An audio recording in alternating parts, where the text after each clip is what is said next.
So, a lot of noise about now to move fast. There's been quite a lot of information in the market for us all to read. Gartner produced something earlier this year in terms of focus. We did our own survey. Less than 10% of organisations claim not to have an open banking strategy. That's Europe-wide, not just the UK. That picks up PSD too. So, interest. I think those of us who work at larger institutions and know interest is not the same thing as action, but there's definitely an interest.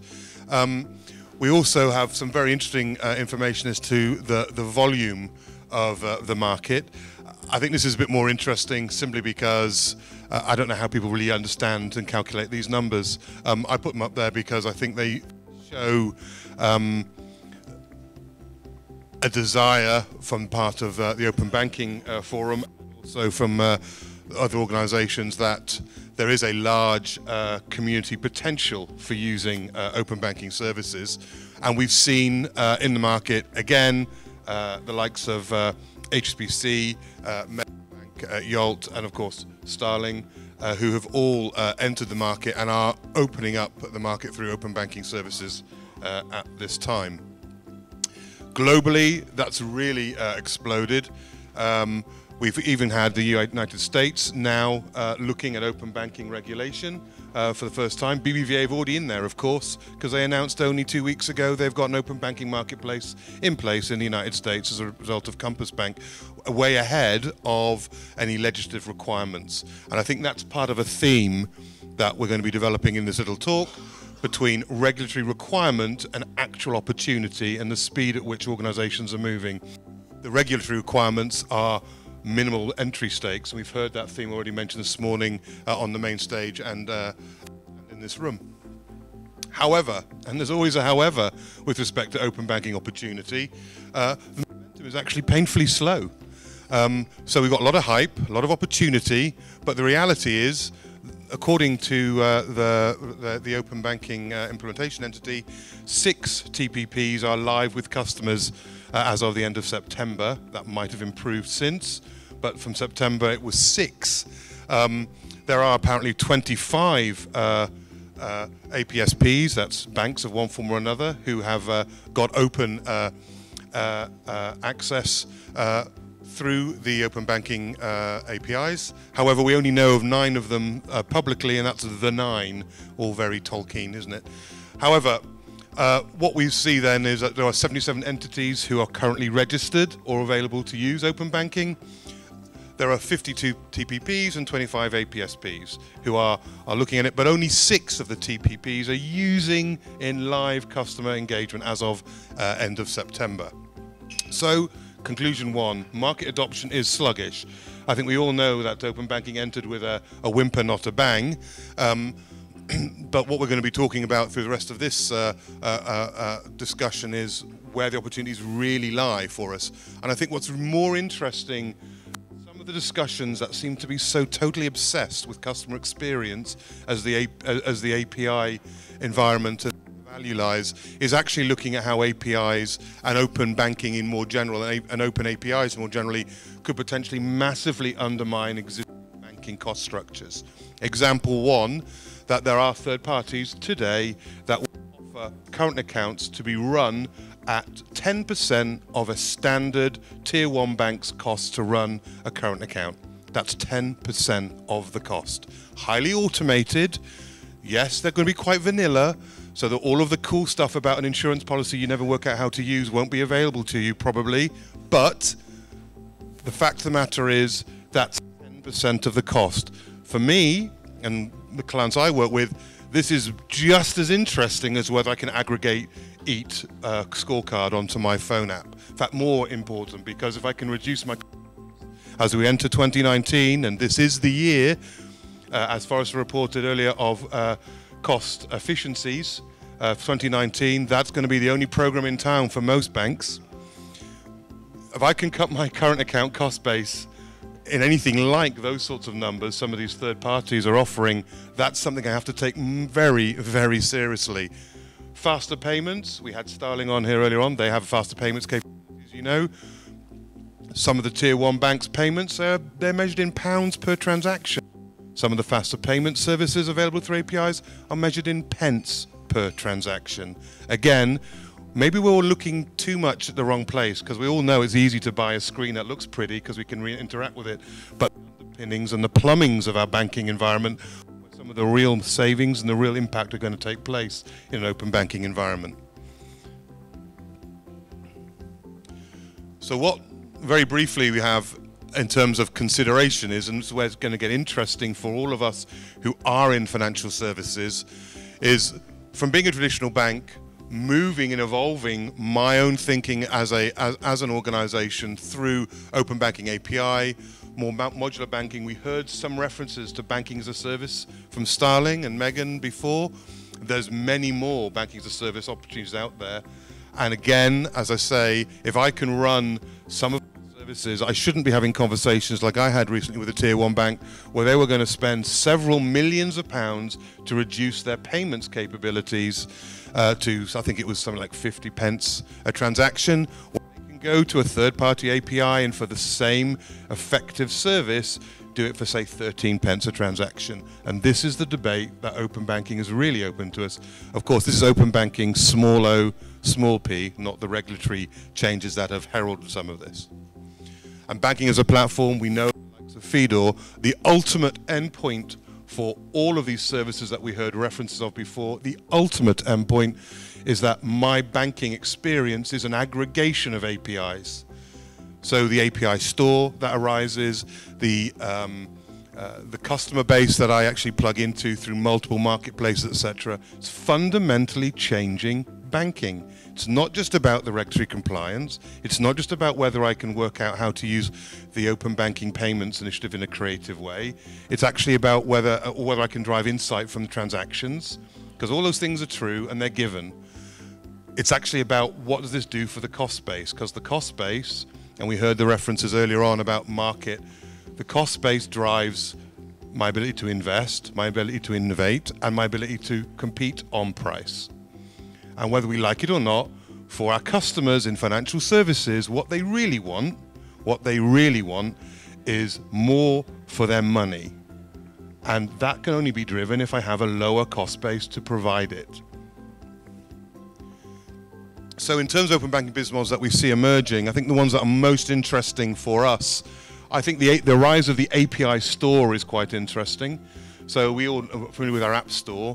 The rise of the API store, where we'll be able to go and aggregate a whole range of information, services, capabilities, and that will allow me as a financial service provider to expose services as well as consume them if I'm wanting to create a bank from scratch and create those services and aggregate those services. I think banking as a service is very interesting from two perspectives. The likes of Fedor, you're able to use their kind of capabilities to create a customer experience. So Fedor operates on the custom orchestration API level. So they are providing a sort of Amazon for banking platform, which is managing customer expectation and order taking. And then you have other service providers like the likes of EasyBob, who provide highly automated core banking services. In EasyBob's case, I think they do financial, asset finance and current accounts, for example. So there's a lot of opportunity there. We know that Starling Bank provides us the ability to consume faster payments at a price point that frankly undermines the reality of having a payments provider in most banks in the UK of their own at this point in time.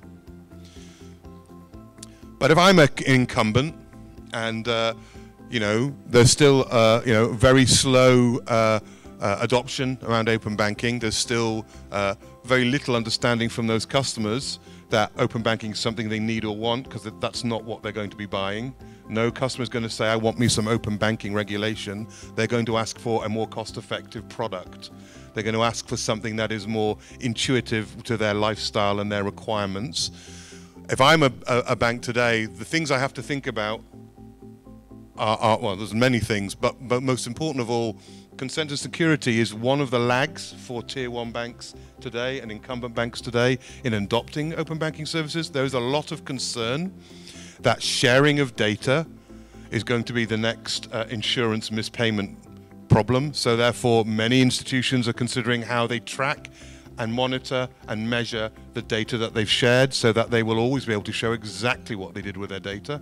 That's a cost that nobody kind of thought about in the world of open banking, but it's a cost that is very real to most banks who are significantly concerned with risk. A significant investment around data and the insight that data does drive. Right now, pretty much every bank that I know of in the UK is looking at how they get metadata from transaction data, which is a prerequisite to show aggregated data, the likes of Monzo, the stuff that mBank was doing 4 years ago, which is a Polish bank, by the way. They had all this enriched data some time ago. CheBanca in Italy as well, ING in Spain. Monzo has come to the market in the UK. We all know about it, but it's by no means the first bank to show insight-driven data from transaction feeds. And then, you know, the bank as a custodian of a customer's data, the relationship and the regulatory framework in which that operates today, frankly speaking, it's not necessarily 100% clear in every single scenario who's going to be responsible. So the delay and the concern for most of the tier one banks is wrapped in the risk and the regulatory concerns of the data flow. And that's a very real concern because, you know, as we all know, journalists do love a good, bad bank story, right? So overall, where we're heading towards is that the key drivers for any bank are always about regulation. Right now, we're in the eye of the Me Too storm. What do I mean by that? Aggregated data, single customer view, these sorts of things which everybody's saying are so impressive and new, but they're not, but they're new to this market. And then thirdly, differentiation. Differentiation in what sense? Well, it's how I'm going to consume the services that are available to me through these open API services. There's another organization called ShieldPay stuff with escrow payments. So in the SME banking environment, I can actually manage escrow payments in new and innovative ways that help small medium enterprises manage payments to in and out of their organization. So where we look for value isn't necessarily, you know, the pretty screen and lots of aggregated data. The value is in the process and the cost base. And increasingly, while value and monetization of data has always been about how do I understand data from a transaction point of view, the metadata around that transaction point of view, people are beginning to wake up to the fact that the cost base is phenomenally important. The run the bank, change the bank, the twin jaws of revenue and cost are alive and well, and those banks who've got the incumbent customer base at this time are focused very much initially on the value monetization, the Me Too, but the attention is moving very, very swiftly around to the cost base. And that will mean much more cloud adoption. It will mean much more compute power through the cloud, etc.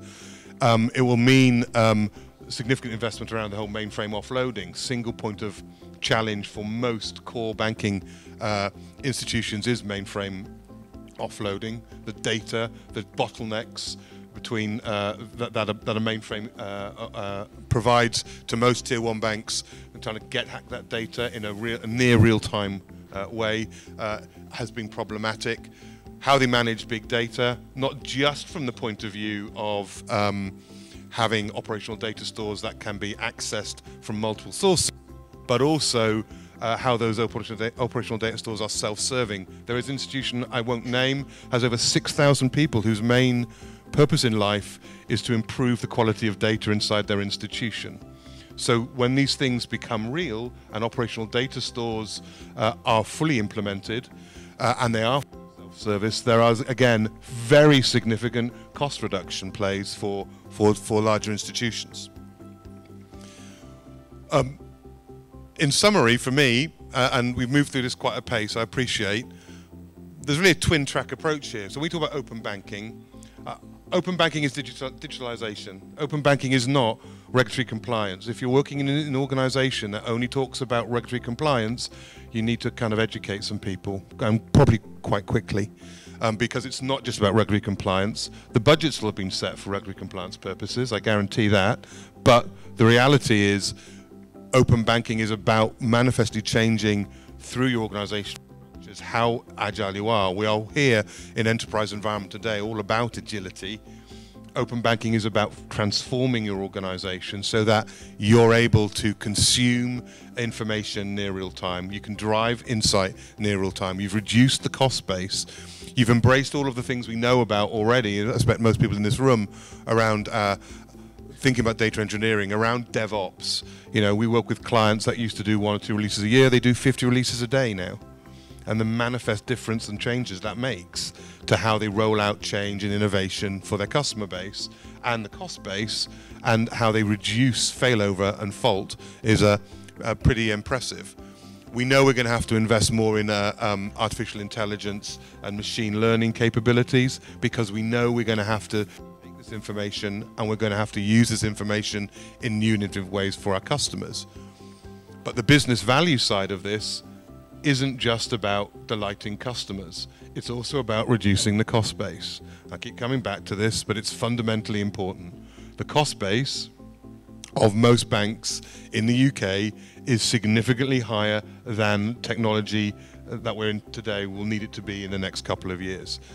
And at that point, when the cost base is driven, when I reduce 50, 60% of the cost of running a current account or more, when I cut my my personal lending book costs by 80%, when I actually am able to do these things, can we all consider, when we talk about the amount of money that these banks do deploy, what that means for innovators in this marketplace? Either there's going to be a shopping spree, and I'm sure there will be, and the banks will be able to turn around. So the question you will need to ask is, as innovators, am I on the right side of this innovation game? Do I think I'm going to get to a place where I need to be before the banks have unlocked the value that new technology is going to allow them to have in terms of reducing their cost base? And it's serious for most of these banks. They're not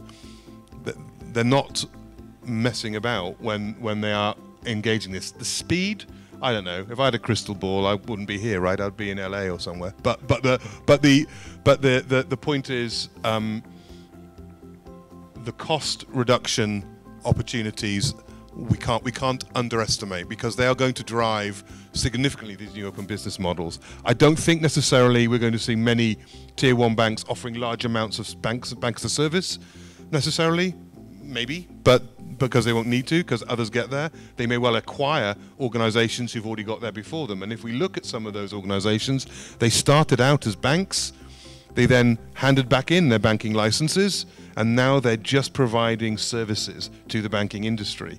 That's a very interesting place for us all to play. Now, last but not least, all is not lost in terms of the mountain that organizations need to climb. So ultimately and fundamentally, the message here is about compression.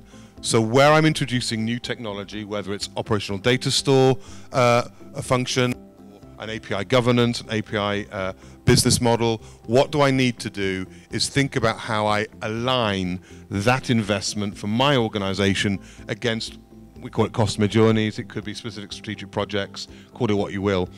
The intent and the idea is about using the principles of agile business.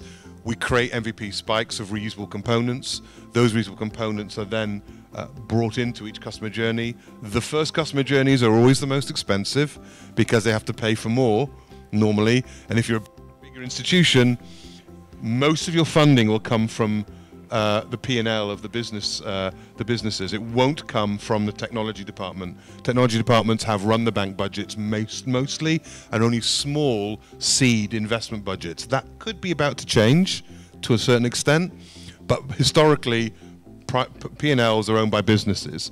So what you need to do is you not only need to create this architecture, you need to also sell the hell out of that architecture to P&L and risk-averse individuals. But through compression, you move the organization and its components using the customer journeys as your main driver to align the business change with the technology change. And this is what the journey that banks are on to a lesser or greater extent at this time. Okay, that was my romp through the world of open banking. But I'm happy to take questions if anybody has any. Well, I'm not going to name the ones behind. I will say the ones that are going really are doing very well. I think we've probably already heard this in several conferences already, but BBVA have done extraordinarily well. Why have they done extraordinarily well? Well, they started their journey of open banking maybe 6-7 years ago, when they were working out how to reduce their mainframe load, and they wrapped the crap basically on their mainframe and looked at how they could export data and offload data from the mainframe. That gave them a head start, frankly, in understanding how they could actually exploit APIs and APIs as product within their business. So BBVA have done very well. They've also introduced and shown how, from the other side of the sphere, how they integrate. So the Valora app, which is a mortgage house buying app available to anybody in Spain, part of the customer journey. They've done some work on private wealth, which is particularly interesting. And of course, as I said at the start, they've announced that they've got their open banking capabilities fully up and running and available to the US market through Compass Bank. Hey Christian, I suppose we're in a little bit of a bubble in the south, and I suppose in the major cities we're all kind of embracing this technology. If you do ask people outside of London what's Monzo, what's Nutmeg and so on, but do you think there's the technology is obviously moving greatly and it's benefiting the people that are the early adopters, but is there a cultural shift that's going to be required sort of more widely across the UK, say, to sort of embrace this technology, idea of open banking, sharing your information with another bank and so on? Do you guys have any views on that? It's a very good question. I think my view twofold. One, touching on innovative fintech organisations, I go back to a statement I made a little while ago, twin jaws, cost and revenue. I don't suspect that we'll see quite so many in the next 2-3 years as we see today, whether they are acquired or they merge or something less pleasant happens to them, because you do have to make money eventually. There's only so much future investment that you can actually gain. So statement number one, I'm not totally convinced that we'll see a very large number of current fintech family lasting 3-4 years hence in their current form. In terms of customer adoption, I think customer adoption comes through their experience through the handsets and what they use. I think we heard Megan say at Starling Bank, people are using it to split bills. I mean, it's those incremental steps that introduce innovation from a customer perspective. But there's an old comedy, Yes, Prime Minister, and they talk about running a questionnaire in this scene, and it's about how you ask the question, basically, fundamentally. So if you ask the question of a customer, can I take your customer data so I can make more money as your bank, then the answer will probably be no. But if you say, can I work with you to improve the cost effectiveness of your small business, or I can improve your cash flow, the answer may be, well, I'll give it a go. So I think it's the pitch and the tone. I am a little bit nervous about the first big data breach in our new open banking world, I'll be honest with you. There will be one, because there is always a data breach.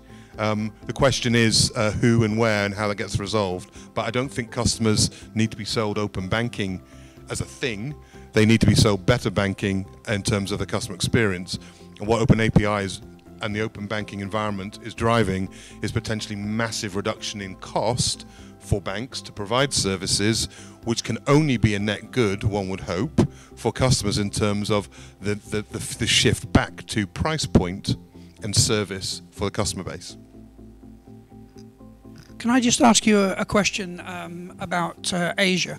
Because if I look at the development of financial services in Asia, then you see the Alibabas and the Tencents dominating by essentially, I think, surrounding banks. Isn't there a danger that while the banks are doing all this, they're going to wake up one morning and they're going to be completely surrounded by somebody else, pending their ability to negotiate our compliance? Yes. I think it's about the speed. I mean, we can all kind of speculate that, speed. We haven't seen the Gaffer Bank move, and the main reason often cited why we haven't is that who'd want to enjoy the regulatory hell that is financial services. So staying outside of that is actually not a bad place to be as a provider. I think if you look at Asia, we're still seeing some common threads in terms of how banks operate. I mean, Alibaba, there's a wonderful YouTube piece on Alibaba, the new retail bank, the new retail it's called. So I'd encourage you all to go and look up new retail. It's a fabulous merge of clicks and mortar in terms of how they operate. I think that there's a danger that banks can be disintermediated. I think the reality is, given the customer base's stubborn refusal to embrace this change, I won't name them, but some of our fintech darlings have got very large numbers of accounts, and very small numbers of them have actually money in them. So there's a lot to be said for time. I think banks are beginning to wake up. Some I know are embracing this cultural change, which embraces, and culture is fundamentally important, of course. As we heard in the speech at the beginning of today, the cultural change that banks need to go through in terms of shifting, not shifting from risk, but shifting to a wider set of priorities. It's happening in some institutions, and we see some banks doing that. Others are still stuck in the hell that is the mainframe computing, and how do I get out of that, and turkeys don't vote for Christmas, and all the other stuff that stops a big incumbent being agile at the moment.